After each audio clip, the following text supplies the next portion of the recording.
માતા કી આમ તો ઘણી જય બોલી છે,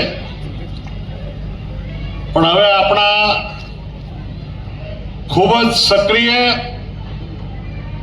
સંગઠક કુશળ અને આપણા સૌના અમારા બધા સૌ કાર્યકર્તાઓના માર્ગદર્શક અને આમ મિત્રરૂપ એવા અજયભાઈ પ્રદેશ મહામંત્રી છે ને અને ઉત્તર ઝોનના પ્રભારી એવો અહીંયા હાજર છે અને આ ભુજની ધીંગી ધરા પરથી એવો અવાજ જવો જોઈએ કે એમને વિશ્વાસ બેસે કે ભારતીય જનતા પાર્ટી આખા કચ્છમાં વિજયનો વાવટો પરકાવશે.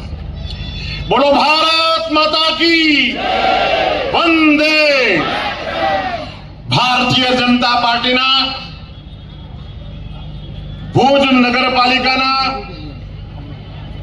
આ વોર્ડના કાર્યાલયના ઉદ્ઘાટન અને જાહેર સભામાં ઉપસ્થિત ગુજરાત પ્રદેશના મહામંત્રી, ઉત્તર ઝોનના પ્રભારી અને અમારા જેવા હજારો કાર્યકર્તાઓના રાહબર, પ્રેરણા પુરુષ આદરણીય અજયભાઈ, કચ્છ જિલ્લા ભારતીય જનતા પાર્ટીને સંગઠન ક્ષેત્રે ગુજરાતભરમાં આગવી ઓળખ અપાવનાર આદરણીય દેવજીભાઈ, મૃદુ અને મક્કમ મુખ્યમંત્રીના નેતૃત્વમાં સદાય હસમુખો ચહેરો અને વિકાસના ભરેલા લોકપ્રિય ધારાસભ્ય આદરણીય કેશુબાબા, મહામંત્રી ધવલભાઈ, ભીમજીભાઈ, હિતેશભાઈ, શહેર ભાજપના અધ્યક્ષ તરીકે વાઇબ્રન્ટ ભારતીય જનતા પાર્ટીની રચના કરનાર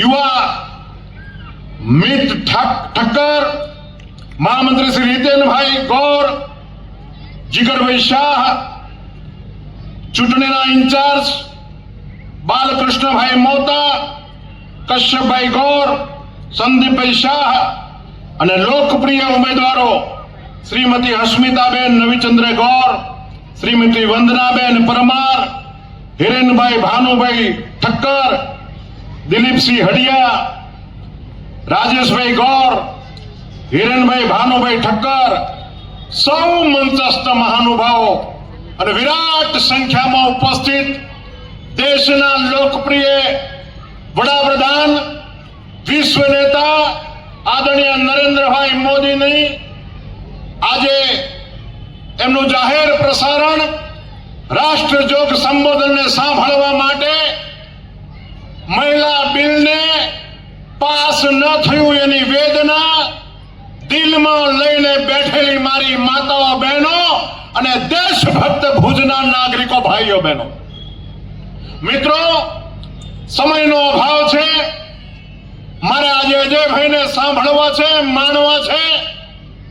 એટલા માટે આ ભુજ, આ કચ્છ જ્યારે વેદનામાં હતું, જ્યારે પીડામાં હતું, 2001ના ભૂકંપમાં અમારું ભુજ મોતની ચાદર ઓઢીને સૂતું હતું. ત્યારે જો કોઈ આપણી વારે આવ્યું હોય, આપણા સથવારો આપવા માટે આવ્યું હોય, દુઃખના આંસુ લૂછવા માટે કોઈ આવ્યું હોય, તો એનું નામ નરેન્દ્ર મોદી છે. અને એટલા જ માટે નરેન્દ્રભાઈ મોદી એ માત્ર દિલ્હીમાં રાજ નથી કરતા, પણ 150 કરોડ દેશવાસીઓના દિલમાં રાજ કરે છે. એટલા જ માટે આજે આપણે સૌ વિરાટ સંખ્યામાં સભામાં આવ્યા છે. નરેન્દ્રભાઈ મોદીએ આ કચ્છને શણગારવા માટે, સજાવવા માટે રાત દિવસના ઉજાગરા કર્યા. આ ભાગેલા કચ્છને, તૂટેલા કચ્છને વિશ્વના નકશા પર મૂકવા માટે સદીના મહાનાયકને લાવીને કચ્છના રણમાં, સફેદ રણમાં મૂકીને સદીના મહાનાયક પાસે કેવડાવ્યું, કચ્છ નહીં દેખા તો કુછ નહીં દેખા. આજે દુનિયાભરમાંથી એકમાત્ર હિન્દુસ્તાનનો જિલ્લો જો જાણીતો હોય, જેની પૂછપરછ થતી હોય અને કચ્છમાં રણોત્સવમાં આવવા માટે અમારા સૌ આગેવાનોની રૂમ માટે ભલામણો થતી હોય એવો એક જિલ્લો હોય, એ જિલ્લાનું નામ કચ્છ છે. અને આ કચ્છે આ માધાપરની માતા બહેનોએ પાકિસ્તાન સામેના યુદ્ધ માટે આપણું એરપોર્ટ, આપણું રનવે ક્ષતિગ્રસ્ત થયો હતો અને બોમ્બ ગોળાની પરવા કર્યા વગર, પોતાના પ્રાણોની ચિંતા કર્યા વગર ભારત માતાની સેવા કરવા માટે આ જવાનો દેશની સીમા પર પહોંચી શકે, એરફોર્સના વિમાનો ઉડી શકે, એના માટે માથા આપવાની તૈયારી આ માતાઓ બહેનો કરી હતી. આ પવિત્ર માતાઓ બહેનો, આ વિરાંગના માતાઓ બહેનોને હું નમન કરું છું. ભારત માતા કી જય. ભારત માતા કી જય. હમણાં સ્વાગત થયું ને તો હાર લઈને, લાંબો હાર લઈને આવ્યા, ખબર છે ને? આયા ને તો હાર આપણે પહેર્યો નહીં, કારણ કે આપણને હાર પસંદ, અને ભારત માતા કી જય બોલ્યા તો બે હાથ મુઠ્ઠી વાળી, કારણ કે આપણને પંજો પણ પસંદ. ક્લિયર? આજની વોર્ડ નંબર 10 ની બેઠકમાં આપણી વચ્ચે ઉપસ્થિત જિલ્લા ભાજપના અધ્યક્ષ દેવજીભાઈ, પ્રભારી ફલજીભાઈ, 3 મહામંત્રી, ધારાસભ્ય કેશુભાઈ, શહેર અધ્યક્ષ ઠક્કરભાઈ, આખું સન્માનીય મંચ અને મંચ પર બેસવા માટે આ બધા જે લોકો લાયક બન્યા છે એને લાયક બનાવનારા આપ સૌ મતદારો. નગરપાલિકાની ચૂંટણી એ દર 5 વર્ષે આવે, અને વધારવા જેવી વાત એને કહેવાય કે જે વોર્ડમાં ચૂંટણી હોય ત્યાં 4 ઉમેદવાર નવા હોય અને એના પ્રચારમાં જૂના 4 ઉમેદવાર સ્ટેજ પર બેઠા હોય, એને વધારવા જેવી વાત છે. કુલ 44 માંથી 36 સીટ આપણી હોય અને 36 માંથી 6 ને બાદ કરતા બધાને રિપીટ ન કર્યા હોય, અને છતાં પણ એ 30 માંથી એક પણ લોકોએ અપક્ષમાં ફોર્મ ના ભર્યું હોય, એ ભારતીય જનતા પાર્ટીના સંસ્કાર છે. રાજ્યમાં 10,000 બેઠકો પર ચૂંટણી છે, એમાંથી 731 બેઠક પર કોંગ્રેસ પહેલેથી જ હારી ગઈ છે, કારણ કે ભારતીય જનતા પાર્ટીની 731 બેઠક બિનહરીફ થઈ ગઈ છે. જે પાર્ટી જોડે નીતિ નથી, દિશા નથી અને નેતા નથી, એ લોકો ગુજરાતનો વિકાસ અવરોધવા માટે સ્થાનિક સ્વરાજની ચૂંટણીમાં લોકોને ગુમરાહ કરવા માટે નીકળ્યા.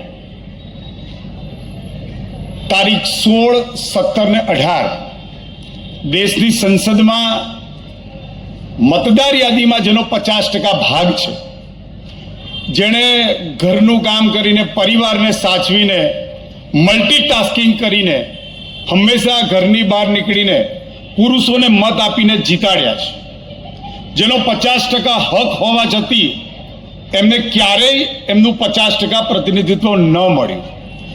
એ નારીને, નારી તું નારાયણીને, જ્યાં નારીનું પૂજન થાય ને ત્યાં જ પ્રભુનો વાસ હોય છે એવું કહેવાય છે. એ નારીને એનો હક આપવા માટે નરેન્દ્રભાઈએ સંસદમાં નારી વંદન અધિનિયમ બિલ રજૂ કર્યું, અને શરમજનક વાત છે કે કોંગ્રેસે એનો વિરોધ કર્યો. કોંગ્રેસની સહયોગી પાર્ટીએ એનો વિરોધ કર્યો. કુલ મળીને સંસદમાં 300 થી વધારે બહેનો પ્રતિનિધિત્વ કરી શકે એવી આપણી જોગવાઈ હતી. વિધાનસભામાં 70 થી વધારે બહેનો પ્રતિનિધિત્વ કરે એવી ભારતીય જનતા પાર્ટીની આકાંક્ષા અને જોગવાઈ હતી. એને રોકવાનું કામ કોંગ્રેસે કર્યું છે. માટે અહીં બેઠેલી જેટલી બહેનો છે ને, એને મારી વિનંતી છે કે જેટલા પણ પંજા ફરે છે ને, એ ચૂંટણીમાં મત માંગવા આવે ને તો જાહેરમાં એને રોકજો, બાજુમાં સોશિયલ મીડિયા પર કેમેરો ચાલુ કરજો અને પૂછજો કે તમારા ઘેર બહેનો નથી? શું તમે બહેનોને આગળ આવવા દેવા માંગતા નથી? શું તમે બહેનોને હક મળે તમને મંજૂર નથી? આ 3 સવાલ પૂછી અને છતાં પણ સંતોષકારક જવાબ ન આપે તો આ ભુજ નગરપાલિકામાં પંજો કાયમ માટે સાફ કરજો. ખાસ આપ ઉપસ્થિત રહ્યા છો વોર્ડ નંબર 10ના ઉમેદવારોને સમર્થન આજે વોર્ડ નંબર 10 ભુજ નગરપાલિકામાં કાર્યાલયનું ઉદ્ઘાટન હતું. કાર્યાલયમાં ચારે ચાર નવા આપણા ઉમેદવારોના કાર્યાલયના ઉદ્ઘાટનમાં ઉપસ્થિત જનમેદનીને અમે ભાજપને મત આપવા માટે અપીલ કરી. કુલ મળીને કોંગ્રેસ કે જે શહેરીકરણમાં ફાળવેલી ગ્રાન્ટનો વિરોધ કરે છે, કોંગ્રેસ કે જે નારી વંદના બિલનો વિરોધ કરી અને ગુજરાતની 50% મહિલાઓ જોડે અન્યાય કરી રહી છે, સાથે સાથે એ કોંગ્રેસ કે જે ગુજરાતમાં નેપાળવાળી થશે એવું કહી અને ગુજરાત મોડેલ અને ગુજરાતને અવરોધવા માટે ઠેર ઠેર નગરમાં અને મહાનગરમાં ઉમેદવારો ઊભા કરી અને એક પ્રકારનું વિકાસની આડે ફાટક બનવાની કોશિશ કરે છે. એની સામે જનજાગૃતિ લાવવા માટે અમારી આ સભાનું આયોજન હતું. મને આશા છે કે આજની બેઠક બાદ ઉપસ્થિત દરેક મહિલાઓ એ ભુજના ઘરે ઘરે જશે અને કોંગ્રેસીઓએ કરેલા મહિલાઓના હકને વિરુદ્ધ અન્યાય થયો છે તેની સામે અવાજ ઉઠાવશે અને પ્રચાર કરશે. ભુજ નગરપાલિકામાં સમગ્ર અગર કમળ કીધો તો ભુજને શું ફાયદો થશે? ભુજ નગરપાલિકામાં સમગ્ર બધી જ સીટ પર કમળ આવશે તો સૌથી પહેલું બોર્ડ જનતાની વચ્ચે કરવામાં આવશે. જનતાના સૂચનો સાથે બોર્ડ ચલાવવામાં આવશે. સાથે સાથે અમે રાજ્ય સરકારને પણ વિનંતી કરીશું કે ભુજને કંઈક વિશિષ્ટ લાભ મળે. મારું નામ હિરેન ભાનુભાઈ ઠક્કર છે. હું વોર્ડ નંબર 10માં ઉમેદવારી કરી રહ્યો છું. તે મને બધાના સાથ સરકાર મળેલ છે. ને અમે આજે ઉદ્ઘાટન કાર્યાલયનું થઈ રહેલું છે, એમાં પણ બધાનો આભારી છું. નમસ્કાર, મારું નામ હસ્મિતા ઘોર છે અને હું વોર્ડ નંબર 10માંથી ભારતીય જનતા પાર્ટીના ઉમેદવાર તરીકે ઉમેદવારી નોંધાવી રહી છું અને ચૂંટણી લડી રહી છું. અને ખાસ તો મારા વોર્ડ નંબર 10ના દરેક ભાઈઓ બહેનો અને રહેવાસીઓને વડીલોને એક જ અપીલ છે કે આ પેનલ ટુ પેનલ વોટ આપી અને અમને ચારેય ઉમેદવારને જીતાડજો. મારી સાથે છે હિરેનભાઈ ઠક્કર, દિલીપભાઈ હળિયા, મારું નામ હસ્મિતા ઘોર અને બીજા છે અમારા સાથે વંદનાબેન પરમાર. તો હું દરેકને વિનંતી કરીશ, વોર્ડ નંબર 10ના રહેવાસીઓને, મતદારોને, કે અમને પેનલ ટુ પેનલ વોટ આપી અને વિજયી બનાવો. આજરોજ અમારા કાર્યાલયનો ઉદ્ઘાટન સમારોહ રાખ્યો છે, જેની અંદર આપણા પ્રદેશના મહામંત્રી શ્રી અજય બ્રહ્મભટ્ટજી પધાર્યા હતા અને અમને સારી એવી ઉર્જા અમારા દરેક કાર્યકર્તાની અંદર સારી એવી ઉર્જાનો સંચાર કરી ગયા છે અને અમારા માટે નવો જોમ અને જુસ્સામાં દરેક કાર્યકર્તામાં ભરી ગયા છે. તો જે મતદારોએ અમને સાથ સહકાર આપ્યો છે અને હજી પણ અમને વિશ્વાસ આપે જ છે કે અમે તમારા ચારે ચાર મતને કમળને વિજય બનાવીને તમને ભુજ નગરપાલિકામાં મોકલશું. જી, ચોક્કસથી. કારણ કે ભારતીય જનતા પાર્ટી એક એવી પાર્ટી છે કે જે દરેક ગામ અને દરેક વિસ્તારમાં વિકાસને ઝંખે છે અને પ્રજાના હિતમાં કાર્યો કરે છે. તો બ્રહ્મભટ્ટજીએ જે અમને કીધું છે કે જો દરેકે દરેક વોર્ડમાં અમારા ચારે ચાર કમળ ખીલશે અને જો અમે નગરપાલિકામાં જાશું તો અમે ચોક્કસથી એમની આશા પૂર્ણ કરશું. અને એમણે કીધું છે કે આ કાર્યાલયનું ઉદ્ઘાટન આજે થયું છે પણ 28 તારીખ પૂરતું નથી અને એ અમે 5 વર્ષ સુધી આ કાર્યાલય ચાલુ રાખશું અને પ્રજાના દરેક સુખ દુઃખમાં અમે સાથ સહકાર આપશું. એમની દરેક પડતી મુશ્કેલીઓનો અમે નિરાકરણ લાવવા સતત પ્રયત્નશીલ રહીશું.